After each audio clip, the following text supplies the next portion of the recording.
Nou, ik vind het geen mooi gebouw. En vooral de golfplaten, die worden helemaal geel. Is het zo erg? Zo smerig is dat, echt, ja waar. Het is zo erg. Nou, ik vind dit gebouw erg lelijk, die groene platen er tegenaan. Ik vind helemaal niks.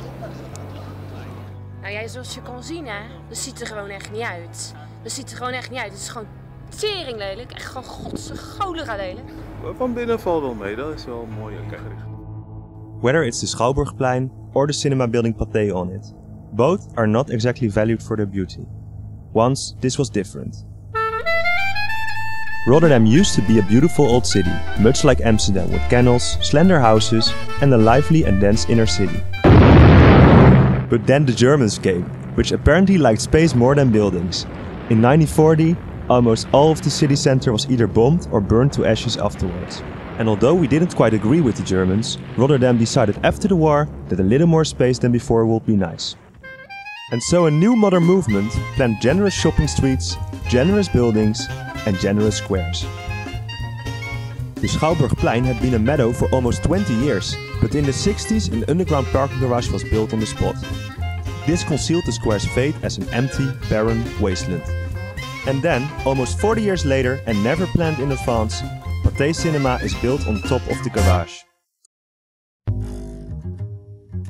The structure is pretty smart. Imagine a cinema with 6 theaters and a big foyer. It is all built on an existing parking garage. That's why Pathé is made out of light steel instead of the usually heavy concrete that blocks the noise from outside.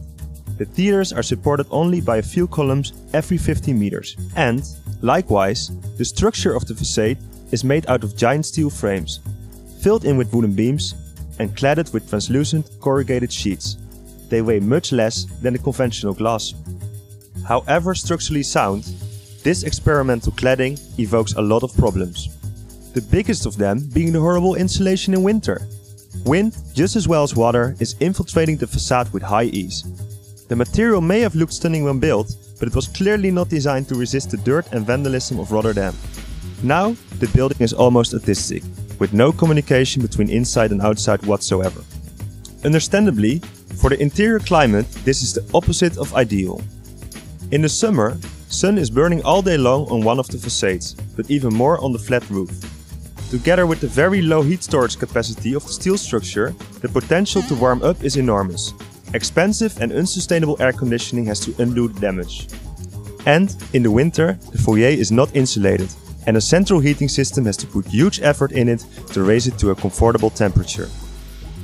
Our conclusion: we think the structure is fine, but the facade is actually opposing a comfortable climate instead of creating one. So, what is our solution then? We want the skin to benefit instead of sabotage the indoor climate.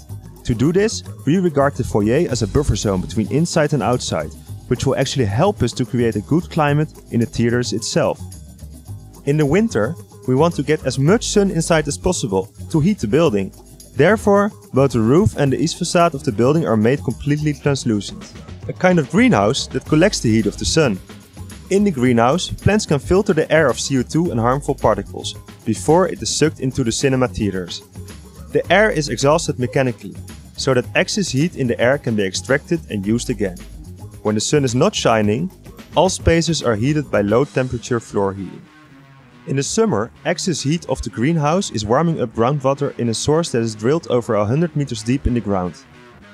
This heat can be used additionally during the winter. Likewise, cold water from another source is helping to cool down the building in summer. But, even with these measures, the risk in the foyer to be too warm to be comfortable in summer is substantial. And so, the goals for an elaboration of a new facade and roof are clear. We propose a design that is not only lightweight, but also insulates a lot better than the current one in winter, and more importantly, will partly block the sun in summer. Sun blocking can be either arranged in the foil or outside. Or the foil can be combined with, for instance, these movable lenses that gather the sun in PV cells to create electricity. This way, the Pathé will be more sustainable, more energy friendly, more innovative, and maybe, just maybe, appeal more to the people in the city than it does now. Ja, het zou leuk zijn. Het zou leuk zijn. Dankjewel. Graag Graag gedaan.